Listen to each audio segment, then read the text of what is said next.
रहा सवाल second protest भी होगा, मुंबई में होगा। अगर हमारे डिमांड्स को महाराष्ट्र सरकार नहीं मानेगी तो आजाद मैदान में परमिशन लेकर हम यह प्रोटेस्ट करेंगे।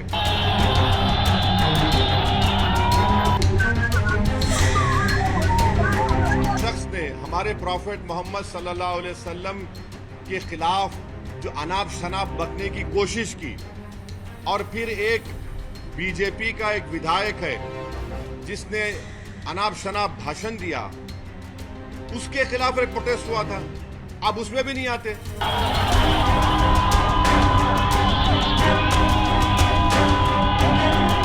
शायद आपकी पैदाइश से पहले एक प्रोटेस्ट मुंबई में हुआ था शाबानों के वक्त, उतना ही बड़ा प्रोटेस्ट हुआ। लोग ये कह रहे थे कि लोग नहीं आएंगे, 10,000 गाड़ियों से पूरे महाराष्ट्र से लोग निकल कर आए। पीसफुल प्रोटेस्ट था, पीसफुल प्रोटेस्ट में बात हुई और वो बात हम रखे। अब रहा सवाल सेकेंड प्रोटेस्ट भी होगा, मुंबई में होगा। अगर हमारे डिमांड्स को महाराष्ट्र सरकार नहीं मानेगी तो आजाद मैदान में परमिशन लेकर हम यह प्रोटेस्ट करेंगे और ये प्रोटेस्ट जारी होगा। अब इम्तियाज जलील साहब ने लिखकर एक प्रस्ताव भिजाया है कांग्रेस के महाराष्ट्र के अध्यक्ष को और एनसीपी के अध्यक्ष को, उन्होंने लिखकर भिजाया है। मैं इतना ही कहूंगा, अब वो उनको डिसाइड करना है।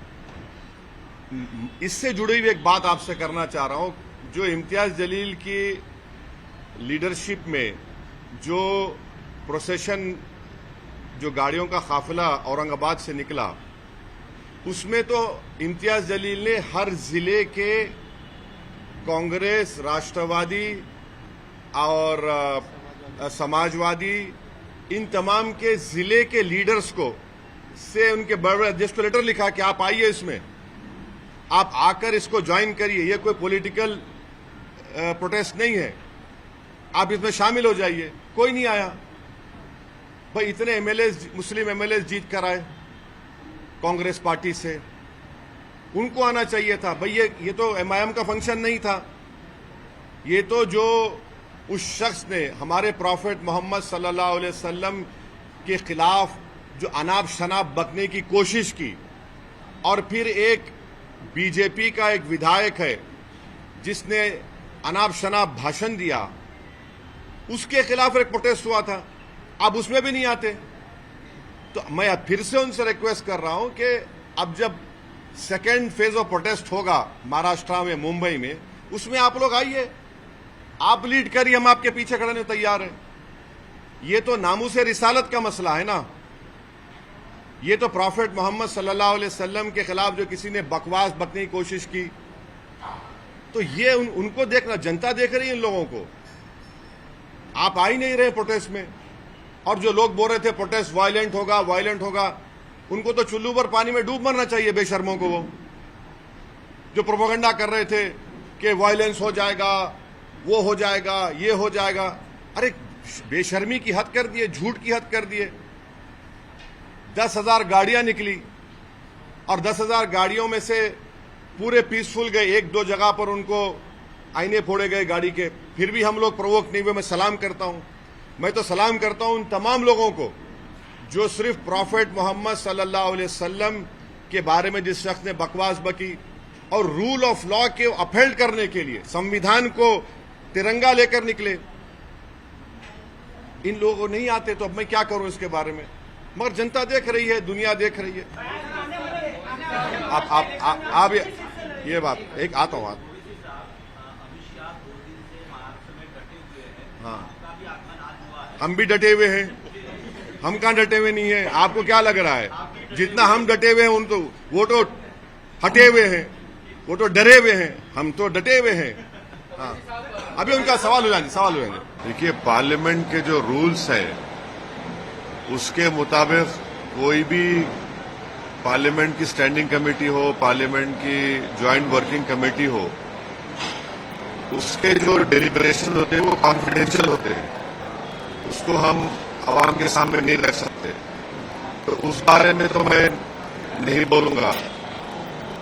अब जहां तक वक्फ बिल के बारे में आपका कोई सवाल है तो बोलिए, पूछिए, मैं बोलता हूँ। तो अगर आप देखेंगे, सबसे पहली बात तो ये एक झूठा प्रोपेगेंडा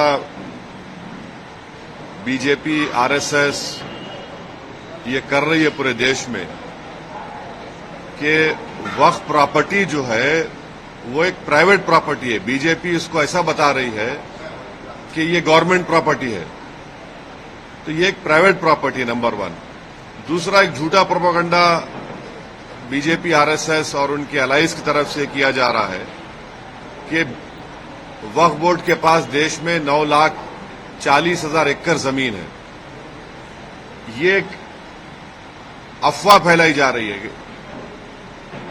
9,40,000 है कितने? 32 स्टेट वक्फ बोर्ड में।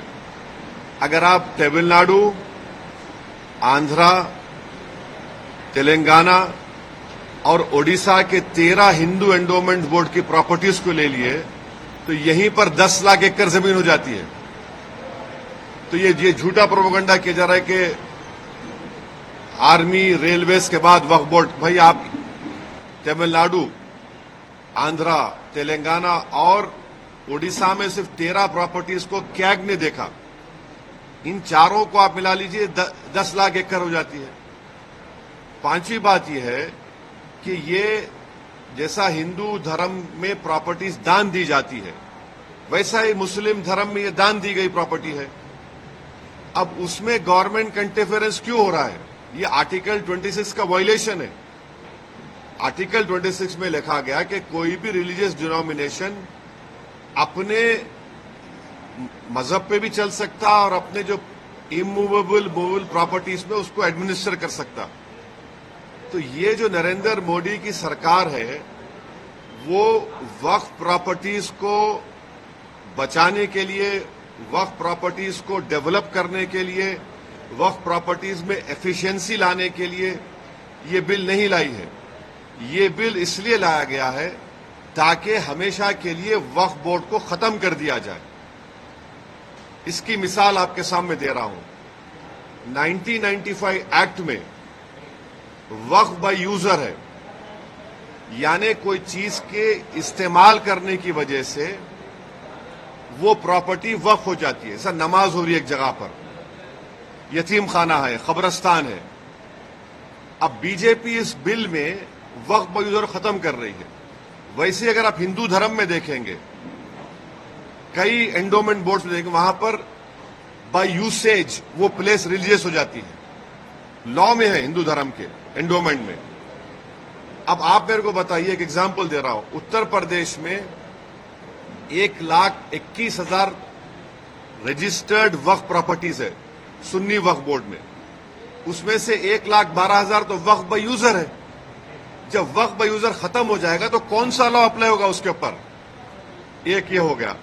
ये इनका ये वक्फ बोर्ड बचाने का मतलब नहीं, खींचने का मतलब है।